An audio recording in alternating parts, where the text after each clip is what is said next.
Baik. Jadi Assalamualaikum warahmatullahi wabarakatuh. Ya, kepada seluruh yang menonton ya, bersama dengan surah An-Nur insya-Allah. A'udzubillahi minasyaitonirrajim. Bismillahirrahmanirrahim. Allahumma salli ala Muhammad wa ala alihi wa sahbihi wa baraka wa sallam. Rabbi yasir wa la tu'assir, Rabbi tammim bil khair. Amin ya rabbal alamin lillahi ta'ala. Alhamdulillah, Alhamdulillah. Hari ini kita sudah berada pada 17 Ramadan 1443 Hijrah. Ya, bersamaan dengan 19 April 2022. Masya Allah. Ya, subhanallah. Baik, terima kasih Puan Rasidah ya, responnya jelas. Alhamdulillah. Baik, subhanallah, hari ini juga kita memperingati peristiwa nuzul Quran. Ya, peristiwa nuzul Quran ketika mana Al-Quran ini diturunkan. Ya, subhanallah, kalamullah, mukjizat Nabi Muhammad sallallahu alaihi wasallam dan juga panduan untuk umat manusia akhir zaman.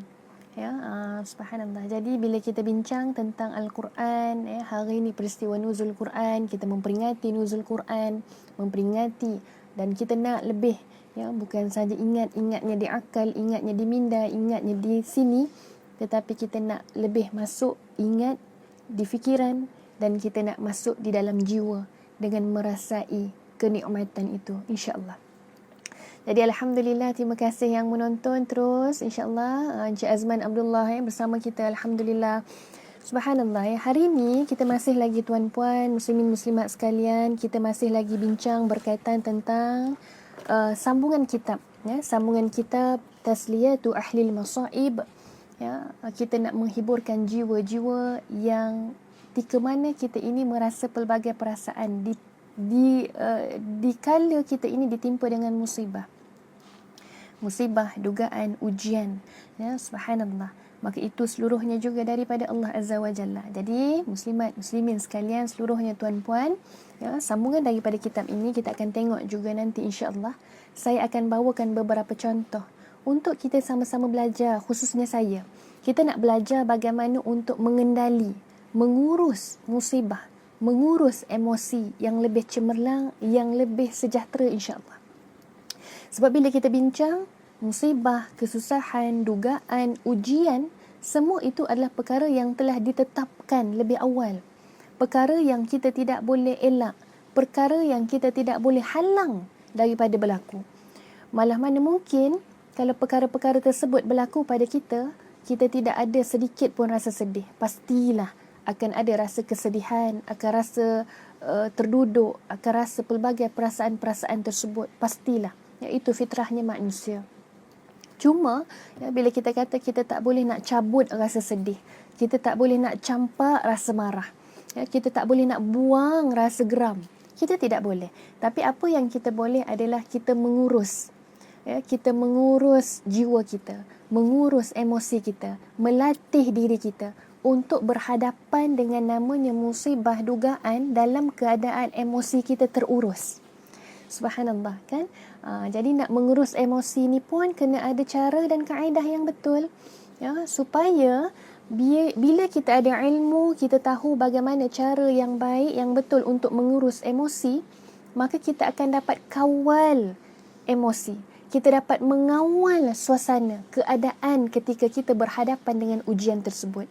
Masya Allah. Sebab itu, subhanallah tuan-puan, dalam bab pengurusan emosi, sebab kita sebut tadi, perlu pada ilmu. Ya, bila ada ilmu baru ada kemahiran, kita praktiskan, kita amalkan insya-Allah. Sebab itu dia macam-macam perkara lah. Kan, contoh kita nak masak pun kita kena ada ilmu memasak. Sama ada ramuannya, resepinya. Dah tahu resepi, dah tahu ramuan. Nak kena tahu cara pula memasak. Ya, jangan main campak je. Ada kadang-kadang setengah resepi kena steam, ada kadang-kadang setengah resepi kena grill, ya, kena panggang dan sebagainya. Cara kaedah memasak pun berbeza. Sebab itu kena ada kemahiran. Ya, untuk kita proses tadi, kita kata kita nak masak, ya, proses ramuan dah ada, resepi dah ada, barang semua dah lengkap, tapi kemahiran pula tak ada. Ya, kemahiran pula tak cukup. Sebab itu subhanallah, inilah kita kata, kita bincang. Hatta pengurusan emosi pun dalam bab-bab ini perlu pada ilmu dan kemahiran. Sebab itu subhanallah sebelum kita bincang lagi lebih lanjut tentang pengurusan emosi, bagaimana untuk kita ini mengurus, mengawal dan melatih. Ini 3 perkataan yang penting ni. Mengurus emosi, mengawal diri kita, dan kita nak supaya bila apa pun keadaan yang kita tertimpa, kerana ilmu yang kita dah ada, kita ada kemahiran untuk praktiskan, untuk amalkan, dan kita dapat mengawal keadaan itu insya-Allah dengan izin Allah. Sebab apa tuan-puan sekalian, kita tak nak keadaan sekeliling yang mengawal diri kita. Kita tak nak emosi itu yang mengawal diri kita. Kita tak nak. Sebab itu moga-moga kitalah yang dapat mengawal emosi kita. Kita sedar bahawa sekarang ni tengah marah. Sekarang ni tengah sedih dengan macam-macam perkara yang berlaku tadi. Maka kita relax. Kita ada ilmu macam mana kita nak tenang. Banyak-banyakkan dengan zikir. Sebab itu hari ini, subhanallah, apa tajuk yang kita nak sambung berkaitan dalam kitab Tasliyatu Ahli Masaib, penawar ataupun pemujuk, penghibur bagi orang-orang yang ditimpa musibah ini adalah, poin dia adalah hari ini, orang yang menyerahkan urusannya ketika musibah, ketika dilanda ujian kepada Allah dan berharap pahala akan diganti oleh Allah dengan kebaikan. Subhanallah, Masya Allah. Kan, bila kita sebut ini tuan-puan, ini antara kita sebut kunci-kunci, cara-cara nak dapat balik, nak jemput balik rasa tenang untuk masuk dalam jiwa kita kembali, supaya emosi-emosi yang tidak stabil tadi, kemurungan, kegelisahan, marah yang terlampau, sedih yang bersangatan, itu dapat kita urus. Macam saya sebut tadi, kita tidak boleh nak delete. Kita tak boleh nak padam. Tidak. Kita tengah sedih kerana peristiwa-peristiwa tertentu. Contoh, kita tak boleh nak padam fikiran kita daripada memikirkan. Tidak memikirkan langsung. Nak padam, nak delete, nak buang. Ataupun kita nak buang perasaan sedih tadi, nak terus buang. Tidak. Kita masih akan dapat memikirkan perkara itu masih ada, masih wujud dan masih berlaku. Masalah tersebut mungkin masih lagi berulang. Tapi apa yang kita nak ajar pada diri kita adalah bagaimana walaupun masalah, ujian, kesusahan tersebut masih ada di situ, masih ada lagi di keliling kita, masih berlaku lagi, tapi kita nak urus diri kita. Sebab itu kita kata biarlah kita yang mengawal diri kita, bukan perkara sekeliling yang mengawal diri kita, insya-Allah. Bila kita sebut mengawal ni bukanlah dalam erti kata mengawal kita ada remote control tuan-puan, tidak. Ambil remote kita on off. Hari ni nak baik je, tidak. Dalam erti kata mengawal ini adalah kita nak mengurus, mengurus biar jiwa kita ini lebih banyak tenangnya. Walaupun sedih, kita nak jemput juga. Nak hadirkan juga rasa tenang. Sebab itu apa yang kita nak bincang hari ini, orang yang menyerahkan urusannya kepada Allah, di mana dia ditimpa musibah, dugaan dan kesusahan, dan dia berharapkan pahala kebaikan daripada Allah semata-mata, maka Allah akan berikan kebaikan untuknya. Subhanallah. Maka ini ada antara syair Arab, ataupun pepatah Arab mengatakan, segala sesuatu yang hilang darimu ada gantinya, namun bila Allah meninggalkanmu tidak ada dapat yang menggantikannya. Subhanallah, Masya Allah. Kan, pastilah tuan-puan, perkara-perkara ini bila kita sebut berserah, kebergantungan yang tinggi pada Allah. Apa erti kata kebergantungan? Apa erti kata dalam sudut berserah diri pada Allah ini? Imam Ibn Qayyim Al-Jawziyah antaranya menyebutkan, hatiku tenang, hatiku tidak gelisah apabila memikirkan berkaitan rezeki. Hatiku tenang, hatiku tidak gelisah apabila memikirkan tentang kehidupan. Kerana apa? Kerana rezeki itu, walau bagaimanapun keadaannya, telah ditetapkan oleh Allah. Bagaimana kehidupan? Kehidupan itu seluruhnya telah ditentukan oleh Allah. Maka aku tidak pernah bimbang dan risau tentang kedua-dua bahagian ini. Subhanallah. Sebab itu apa yang kita dah tahu, itu pasti perkara yang telah ditetapkan. Rezeki. Kadang-kadang kita ini, bila kita sebut kita ini tidak berserah sungguh-sungguh pada Allah, tidak yakin pada Allah, tidak bergantung pada Allah. Dalam erti kata apa? Bila kita rasa sedih, bila kita rasa apa-apa perasaan kerana ujian musibah yang sedang kita tertimpa pada kita, kita tidak menyerahkan balik pada Allah. Kita tidak berserah balik pada Allah, tidak bergantung balik pada Allah sepenuhnya. Bila sebut sepenuhnya, ada ketika kita diuji, kita ragu-ragu pada Allah. Malah bila kita ragu-ragu, kita mempersoalkan pula Allah. Kan seolah-olah kita ini tidak yakin, tidak percaya bahawa Allah itu maha kuasa. Allah itu bisa, Allah itu boleh, Allah itu mampu untuk mencabut, untuk menghilangkan apa sahaja rasa kesedihan, apa sahaja rasa yang kita sedang alami ketika ini. Ketika saat kita tidak yakin, ketika saat kita ragu-ragu kepada Allah, ketika itulah tuan-puan, rupa-rupanya kebergantungan, pengharapan kita dengan Allah sangat jauh dan makin jauh. Subhanallah. Kan bila kita mempersoalkan, bila kita bertanya-tanya, ya, kita tidak sepenuhnya yakin. Bila sebut tentang menyerahkan, bila kita letakkan pergantungan, kita sungguh-sungguh yakin pada Allah. Allah mampu. Kita yakin tentang kuasa Allah. Tidak ada perkara yang tidak boleh dilakukan. Tidak ada perkara yang tidak boleh dilakukan oleh Allah. Maka kita letakkan sepenuh keyakinan bahawa semuanya perkara adalah dalam ilmu Allah, dalam ilmu pengetahuan Allah, dalam kekuasaan Allah. Subhanallah, Masya Allah. Sebab itu tuan-puan, kan, bila kita sebut tentang yakin, kita letakkan berserah ini. Ya, apa-apa pun perkara, daripada sekecil-kecil perkara sehingga ke besar-besar perkara dalam urusan dan kehidupan kita. Subhanallah. Kan, daripada soal makan, minum, daripada soal apa yang kita nak buat esok hari, daripada soal berkaitan rezeki sebagai contoh, daripada soal berkaitan keselamatan, musibah dan sebagainya, kita yakin semua yang sedang kita lalui ini telah diatur cantik oleh Allah. Maka subhanallah, ya subhanallah, bila sebut tentang pergantungan, keyakinan, saya suka bawa satu analogi ini yang sangat mudah. Kan? Apa dia tuan-puan? Cuba bayangkan, ni sekarang ni border dah mula buka. Kita pada fasa pandemik kepada peralihan endemik.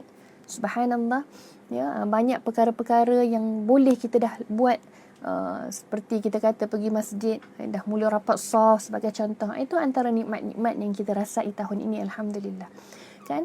Border, ya, dah mula banyak dibuka, ya, ramai dah mula keluar negara dan sebagainya. Umrah, ya, dah mula dibuka, haji juga, ya, SOP-nya juga telah dikatakan telah mula diringankan, kan, untuk jemaah-jemaah umrah dan sebagainya. Maka kita tengok tuan-puan, ya, katalah kita nak musafir yang jauh, kita naik kapal terbang, kita nak pergi umrah ni, nak umrah ziarah, pergi Masjidil Haram, ya, Masjidil Nabawi, Mekah, Madinah. Dan bila kita naik flight contoh, kan, kita naik kapal terbang, yang memandu itu, adakah kita kenal siapa pemandunya? Adakah kita kenal siapa pilot yang membawa kita ketika itu? Kita tak pernah kenal. Malah kita tak pernah bersua pun dengan pilot tersebut. Malah kita tak pernah pun bersapa pun, ya, tanya khabar pun, apatah lagi. Kan, kita naik dan kita duduk dengan keyakinan bahawa, dengan izin Allah, bahawa bila kita naik ini, kita yakin bahawa yang memandu itu akan memandu dengan baik, dengan kemahiran yang baik, maka kita akan selamat, insya-Allah. Selamat tiba dan selamat pulang. Maka subhanallah, macam mana kita meletakkan keyakinan yang sangat tinggi sedangkan itu juga manusia. Ya, pilot tu kita tak kenal pun siapa. Tapi subhanallah, inilah kita nak kata, bila kita meletakkan sepenuhnya, kita yakin dan kita percaya. Ini. Kan? Jadi bila kita sebut tentang yakin dan percaya ini, inilah yang sebenarnya kita nak latih sama-sama. Kita nak ajar sama-sama. Apa pun yang berlaku ketika ini, saat ini, kita yakin Allah mampu untuk mengubahnya. Kita percaya bahawa setiap apa yang kita lalui ini, Allah akan berikan jaminan, Allah berikan perkara yang lebih baik akan datang. Subhanallah. Sebab itu tuan-puan, muslimin muslimat, ya, apa yang disebutkan oleh Abu Darda menyatakan, apabila Allah telah menetapkan suatu takdir, Allah suka bila takdirnya itu diredai. Ya. Subhanallah. Sebab kita tahu apa yang kita sedang lalui ini, subhanallah, ada orang kata hari ini serabutnya, macam-macam, satu-satu hal daripada pagi sampai ke petang. Masalah tak sudah-sudah. Ya, contoh tadi jam, kemudian terlanggar pula kereta orang, balik, kemudian pula ada sahaja, kan, sampailah ke sudah. Ada sahaja perkara-perkara yang kita rasa kita lalui. Ada sahaja perkara yang membuatkan kita rasa gelisah. Duduk muhasabah. Duduk lagi muhasabah. Fikirkan, Mungkin boleh jadi apa perkara yang kita sedang lakukan ini ada kebaikan nanti kemudian. Ataupun fikir pula mungkin perkara-perkara yang berlaku ini kerana asbab kelemahan, kelalaian kita sendiri juga.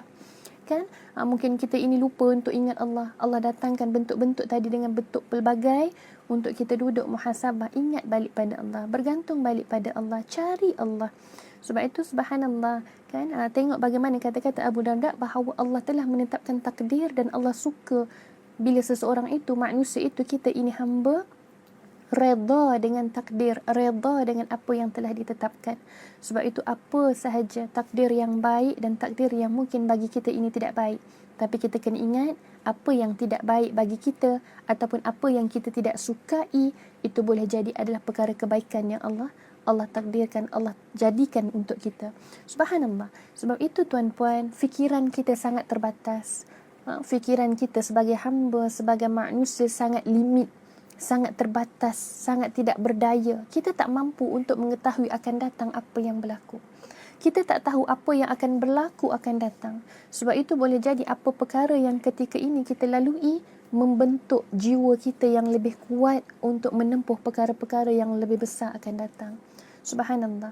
Jadi bila kita sebut tentang berserah, berserah, meletakkan pergantungan pada Allah, dan tajuk kita adalah orang yang menyerahkan urusannya ketika ujian dan musibah dan berharap pahala pada Allah, maka Allah gantikan dengan perkara kebaikan. Jom kita tengok ini. Kita telusuri satu persatu.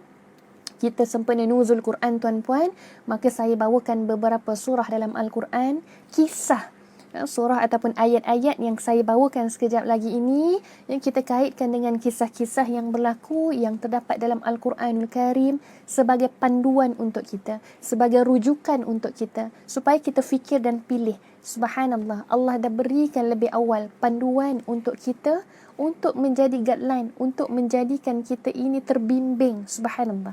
Sebab itu bila kita kata, bila kita diuji dan kita mengharapkan kebaikan, kita mengharapkan ganjaran pahala daripada Allah kerana kesabaran kita, kerana redha kita, dan Allah akan memberikan kebaikan balik pada kita. Kita tengok antaranya kisah siapa? Kisah Nabi Ayub. Subhanallah, kisah Nabi Ayub alaihi salam ketika diuji bermacam oleh Allah. Kita tahu Nabi Ayub, antara seorang nabi yang diuji, ditimpa dengan pelbagai ujian. Bukan sahaja ujian kehilangan harta benda, kehilangan keluarga, malah diuji juga dengan ujian penyakit. Subhanallah. Maka dalam surah Al-Anbiya ayat ke-83 tuan-puan, sempena nuzul Quran, kita rujuk juga Al-Quran. Subhanallah. Kita lihat, a'udzu billahi minasyaitonir rajim. Anni massani ad-durru wa anta arhamur rahimin. Sadaqallahul azim. Anni massani ad-durr. Sesungguhnya aku ditimpa penyakit. Wa anta arhamur rahimin. Sedangkan engkaulah sahaja yang lebih mengasihani daripada segala yakni yang lain. Subhanallah. Tengok, dalam riwayat, dalam kitab ada menceritakan bagaimana kisah Nabi Ayub alaihi salam, ketika ditimpa dengan musibah penyakit, ujian penyakit, dengan pelbagai ujian yang lain juga, sehingga kan disebutkan penyakit kulit yang tertimpa Nabi Ayub menyebabkan rasa gatal-gatal, sehingga kan dia nak mencari batu-batu yang berdekatan untuk digaru-garu, sehingga kan nampaklah kulit tulang yang ada pada sisinya. Subhanallah. Nak kata kesakitan yang sangat-sangat. Tengok bagaimana dalam Al-Quran, dalam ayat ini, surah Al-Anbiya ayat 83 ini, kita rujuk bagaimanakah subhanallah indahnya Nabi Ayub walaupun ditimpa dengan ujian, maka apa? Sesungguhnya aku ditimpa penyakit, sedang engkau sahajalah yang lebih mengasihani. Bagaimana ketika itu, dalam fasa itu, walaupun ditimpa dengan kesakitan, ujian, kesukaran ini, tetap sahaja berserah pada Allah, tetap sahaja memohon pada Allah, tetap sahaja mengadu pada Allah. Maka kita lihat subhanallah, ketika mana Nabi Ayub alaihi salam sangat-sangat bergantung pada Allah ketika ujian-ujian yang sebegitu yang sedang tertimpa kepadanya. Dan akhirnya tuan-puan sekalian, kita tahu kisah ini, Nabi Ayub alaihi salam disembuhkan daripada penyakitnya. Nabi Ayub diberikan ataupun tumbuh-tumbuhannya, binatang ternaknya, ya, daripada binatang ternak yang mati, tumbuh-tumbuhan yang kering, kontang dan sebagainya, Allah berikan izin, Allah beri balik rezeki tadi kepada Nabi Ayub. Subhanallah. Maka kita kata apa? Ya, ujian yang dilalui ini, kita sabar, kita redha, Allah berikan malah gantian yang lebih baik. Ya, Masya Allah. Maka kita lihat, ya, subhanallah, subhanallah, ya, apa lagi kisah, ya, yang kita nak kaitkan. Masya Allah, ya. Ya, dan dalam kitab ini disebutkan Nabi Ayub, ya, berdoa dengan doa ini sehingga disembuhkan penyakitnya. Subhanallah, ya. Nabi Ayub berdoa dengan doa ini sehingga kan disembuhkan penyakitnya. Nak kata apa? Doa yang kita sebut tadi daripada surah Al-Anbiya tadi, ya, disebut-sebut, diulang-ulang oleh Nabi Ayub sehinggalah Allah mengkabulkan, sehinggalah Allah menyembuhkan penyakit. Maka kita nak kata apa? Jangan pernah berputus asa dari mengharap pada Allah. Ya, cumanya Allah nak tengok sampai mana konsistennya, istiqamahnya kita ini nak meminta pada Allah. Ya, kita ini bukan nak mengarah-ngarah Allah, tapi kita nak meminta, mengadu pada Allah, berharap pada Allah. Ya, subhanallah. Ya, kita lihat kisah yang pertama, kisah Nabi Ayub. Kita lihat pula kisah yang kedua. Kisah siapa tuan-puan? Kisah Nabi Yunus alaihissalam. Nabi Yunus ketika dalam kesusahan. Ya, kita tahu bagaimana kisah Nabi Yunus. Nabi Yunus terperangkap dalam perut ikan. Subhanallah, adakah ini juga dalam bentuk ujian? Ya. Ya, kalau kita kata kita terperangkap, kan, contohlah kita jalan-jalan, tiba-tiba terperangkap, ada orang terperangkap dalam gua, terperangkap dekat atas bukit, terperangkap sesat dan sebagainya. Itu adalah salah satu bentuk ujian. Bila mana kita sebut dah awal, ya, dalam perbincangan yang kuliah sebelum-sebelum ni, ujian, kesukaran, kesusahan, musibah ini, ia menyebabkan emosi-emosi yang takut, sedih dan sebagainya. Emosi-emosi yang tidak kita rasa, yang kita tidak seronok dengannya. Maka bila kita sebut tadi kesusahan, ya, terperangkap dalam perut ikan akan mendatangkan rasa ketakutan, rasa sedih dan sebagainya. Tapi kita lihat bagaimana dalam surah Al-Anbiya ayat 87. Ya, bagaimana subhanallah cantiknya permintaan Nabi Yunus ini. Ya, subhanallah, ketika dilanda kesusahan, lebih lagi mengharap pada Allah. Ya, a'udzu billahi minasyaitonir rajim. La ilaha illa anta subhanaka inni kuntu minaz zalimin. Sadaqallahul azim. Ya, sesungguhnya tiada Tuhan yakni yang dapat menolong melainkan Engkau, ya Allah. Maha suci Engkau yakni daripada melakukan anaya. Maka tolonglah, sesungguhnya aku adalah daripada orang-orang yang menganiayai atau menzalimi diri sendiri. Subhanallah, Masya Allah. Maka kita tengok pula tuan-puan, ya, kisah daripada Nabi Yunus. Nabi Yunus juga Allah ujikan dalam keadaan pernah merasai kesusahan ketika ini. Ya, maka apa? Ketika kesusahan ini malah mencari-cari Allah, malah bergantung pada Allah dengan lebih rapat dan lebih dekat. Subhanallah. Dan akhirnya apa yang berlaku? Nabi Yunus terselamat, Nabi Yunus dilepaskan, Nabi Yunus bebas daripada perut ikan.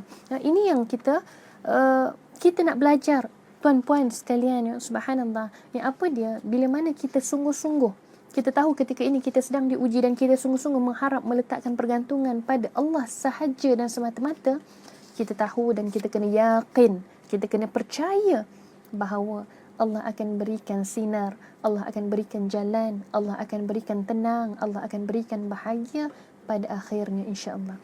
Dan kita lihat pula bagaimana Nabi Zakaria, subhanallah, Nabi Zakaria diuji dengan tidak mendapat zuriat dalam tempoh yang lama, tuan-puan.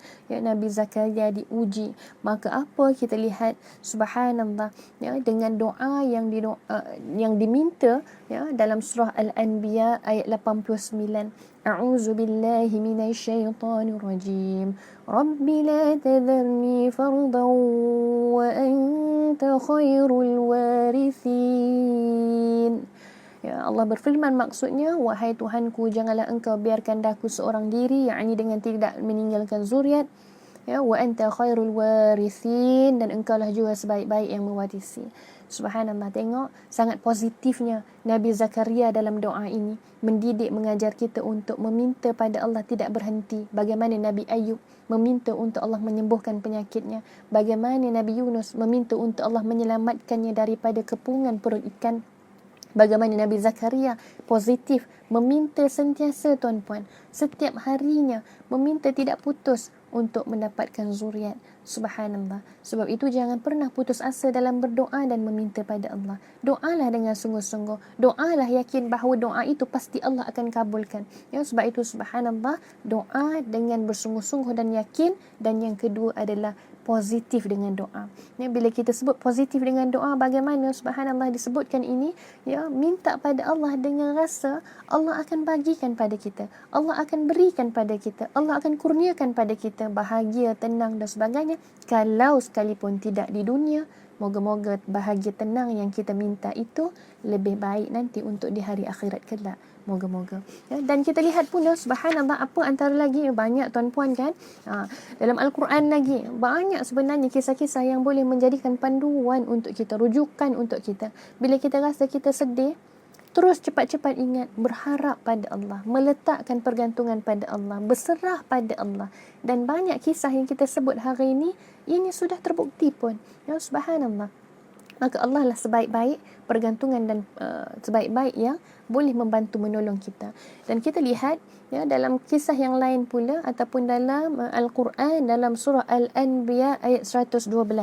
Ya, kita lihat bagaimana doa ataupun kita kata permintaan permohonan ini, ya, baginda Nabi Muhammad sallallahu alaihi wasallam meminta, berdoa dengan doa ini, ya, ketika mana dalam keadaan rasa gundah ataupun rasa untuk, ya, doa ini Nabi baca ya ketika untuk berhadapan dengan musuh. Subhanallah. Ya. Baik, kita lihat ya, subhanallah, kita tengok ya dalam ayat ini, ayat 112. Rabbihkum bil haqq wa rabbuna ar-rahmanul musta'anu ala ma tasifun. Ya, Allah berfirman, maksudnya, wahai Tuhanku, hukumkanlah antara kami, yakni dengan mereka, dengan yang benar. Dan Tuhan kami ialah yang melimpah-limpah rahmatnya, yang dipohonkan pertolongan terhadap apa yang kamu sifatkan itu. Ya, subhanallah. Ya, bagaimana tengok ya, pasak keyakinannya yang sangat tinggi dalam ayat-ayat ini, permintaannya yang sangat jelas, yakin bahawa tengok Allah lah yang boleh membantu dan menolong ketika ini, saat tidak ada orang yang boleh membantu dan menolong, ketika tidak ada satu makhluk pun yang dapat membantu, tetapi yakin dengan sangat-sangat keyakinan bahawa Allah yang dapat membantu dalam apa juga keadaan. Ya, kadang-kadang bantuan Allah ini datang tanpa kita duga pun, tuan-puan. Ya, ada kala Allah berikan bantuan, berikan kemudahan dalam pelbagai arah, dalam pelbagai perkara yang tidak terfikir dengan akal manusia. Kenapa? Sebab akal manusia ini sangat terbatas, sedangkan Allah kuasanya sangat maha luas. Ya, bila kita nak memikirkan, pastilah kita rasa ini, ya, sehingga kan ketika itu pun kita akan menilai dan muhasabah bahawa subhanallah, Allah mendatangkan bantuan dengan cara sebegini. Ya, subhanallah, ya, bila kita muhasabah dan kita mengambil pengajaran. Dan kita lihat lagi tuan-puan, muslimin muslimat, banyak sebenarnya kisah-kisah yang ada, ya, subhanallah. Ya, dan satu lagi lah, ya, untuk pada pagi ini insya-Allah, apa antaranya, kita lihat bagaimana kisah Nabi Nuh. Ya, kisah Nabi Nuh meminta pada Allah, bergantung pada Allah untuk mendapat keselamatan daripada ribut taufan yang kuat. Ya, dalam surah Al-Mu'minun ayat yang ke-29, Rabbi anzilni munzalan mubarakan wa anta khairul munzilin. Ya, Allah berfirman, maksudnya, wahai Tuhanku, turunkanlah daku di tempat turun yang berkat, dan engkau adalah sebaik-baik pemberi tempat. Ya, subhanallah. Ya, ulama tafsir ya menceritakan tentang ayat ini, bahawa ayat ini menceritakan tentang hebatnya kuasa Allah menurunkan hujan yang mengakibatkan banjir besar dan menenggelamkan kaum Nabi Nuh alaihi salam yang ingkar pada perintah Allah. Nabi Nuh kemudiannya memohon kepada Allah agar menyelamatkan baginda dan para pengikut yang beriman di tempat yang selamat untuk bahteranya berlabuh, dan akhirnya berlabuh di Jabal Judi. Ya, maka subhanallah, ya, kita tengok permintaan demi permintaan. Ya, banyak kisah-kisah yang kita dah sebutkan tadi, ya. Apa dia? Setiap kesusahan, ya, Nabi, para anbiya, para aulia, mereka ini juga diuji, lagilah tidak berhenti tuan-puan. Diuji dari pelbagai arah, diuji dalam pelbagai keadaan. Subhanallah, lagi susah, lagi sukar. Sebab itu kita pernah bincang pada kitab, perbincangan kitab Tasliyatu Ahlil Masaib yang sebelum-sebelum ni, apa dia? Bila nak rasa tenang, ya, kita nak bantu diri kita menjemput ketenangan emosi kita, antaranya apa? Adalah dengan memikirkan.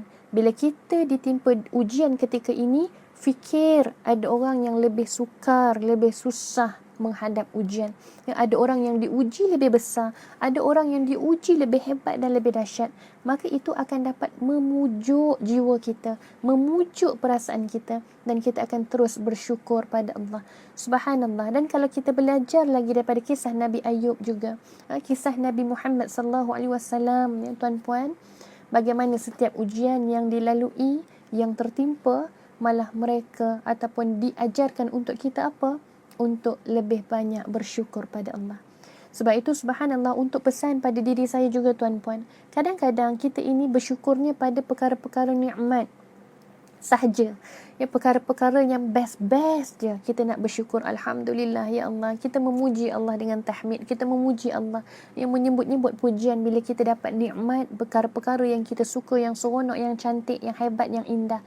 Tapi kita terlupa agaknya bahawa bila saat Allah timpakan ujian pada kita, ketika itu juga merupakan satu bentuk yang perlu kita syukur pada Allah. Kerana apa? Antara yang pertama, bila Allah datangkan musibah, kenapa kena bersyukur? Walaupun itu susah, kerana yang pertama, satu kesusahan yang Allah timpakan, banyak lagi nikmat yang Allah kekalkan untuk kita. Sebab itu kita pernah sebutkan dalam kuliah yang sebelum, musibah ini boleh jadi Allah timpakan kesusahan ataupun Allah tarik nikmat yang sedia ada. Kan? Jadi bila Allah timpakan musibah atau ujian, tuan-puan sekalian, kenapa masih lagi kita kena bersyukur, memuji Allah? Kerana satu bentuk kesukaran yang kita alami, boleh jadi banyak lagi nikmat-nikmat yang Allah masih kekalkan untuk kita rasai. Subhanallah, maka bersyukurlah. Ataupun yang kedua tuan-puan, kenapa kita perlu untuk bersyukur?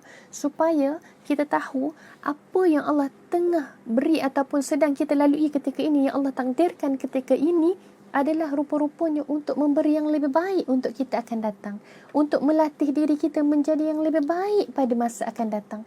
Maka adakah perkara itu adalah perkara baik? Ya. Maka kita bersyukur kerana itu.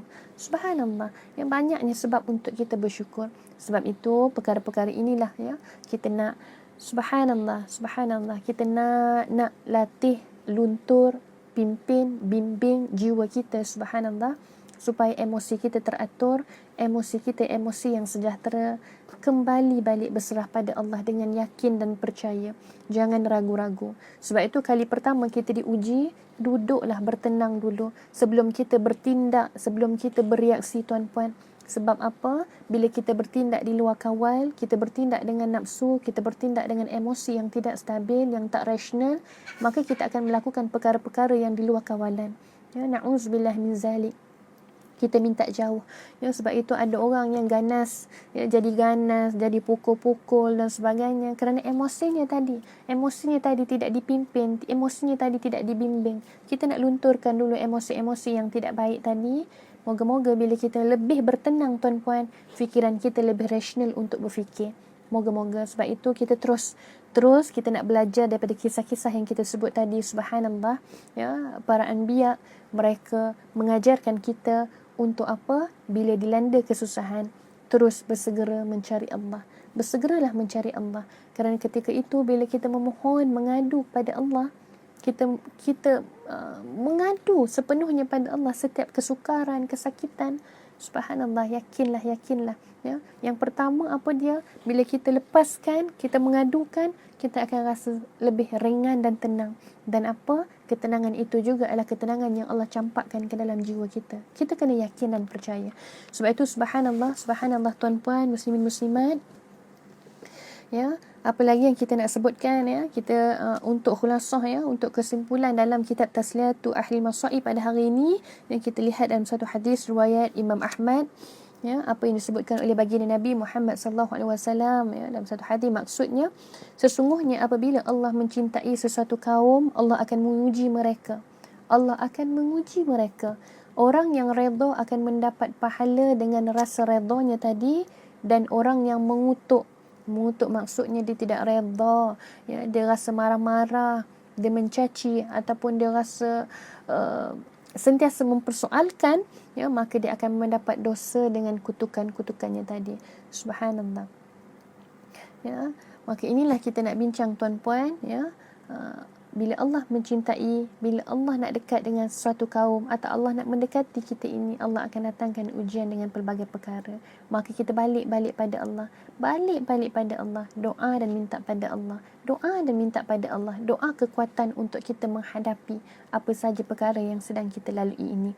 Ala kulli hal tuan-puan ya, semoga Ramadan yang kita sedang lalui ini betul-betul mendidik kita dalam syahrut tarbiyah, bulan pendidikan ini betul-betul mendidik kita, mendidik diri kita untuk lebih tenang sahaja insya-Allah sebelum kita bertindak apa-apa di luar kawalan. Kerana kita sedang berpuasa, maka kita akan bertindak dulu dalam keadaan yang kita berfikir. Moga-moga insya-Allah ya, moga-moga di akhir Ramadan nanti kita lebih menjadi manusia yang lebih tenang ya, walaupun apa sahaja perkara yang sedang kita lalui insya-Allah dengan izin Allah. Sebab itu ya, subhanallah, Ramadan berbaki sedikit saja lagi. Subhanallah ya, kitalah yang untuk sama-sama memenuhi masa-masa Ramadan yang ada ini pada tahun ini. InsyaAllah kita nak beri yang terbaik. Moga-moga amal ini amal yang terbaik, amal yang Allah terima, mudah-mudahan. Amin ya Rabb. Jadi terima kasih ya kepada semua yang menonton bersama. Puan Asma Zuraida ya, Puan Siti Azmahani, subhanallah ya, Puan Siti Atika ya, Puan Sabariah Muhammad, Puan Saluna, subhanallah, kejap kita tengok siapa lagi ya? Tuan Muhammad Hazari ya, subhanallah ya, Puan Cik Faridah dan seluruhnya, Cik Yusri dan seluruh yang menonton bersama dengan surau An-Nur fasa 3 Seremban. InsyaAllah ya, moga Allah terus beri kita kekuatan ya, telusuri kisah-kisah pengajaran yang ada dalam Al-Quran yang kita dah bincangkan tadi. Banyak lagi sebenarnya, itu antara beberapa bahagian cuma ya. Jadi subhanallah, moga itu memberikan kita rasa lebih bermotivasi untuk terus berharap, berserah, yakin, percaya pada Allah. Sebenarnya bila-bila masa sahaja ya, bukan bila ditimpa musibah sahaja, tapi inilah bila kita nak melatih untuk tenang. Moga-moga perkara ini dapat membantu insya-Allah. Jadi tuan-puan, terima kasih. Moga-moga kita jumpa lagi dalam slot kuliah yang seterusnya dalam sambungan kitab Tasliyatu Ahli Masaib.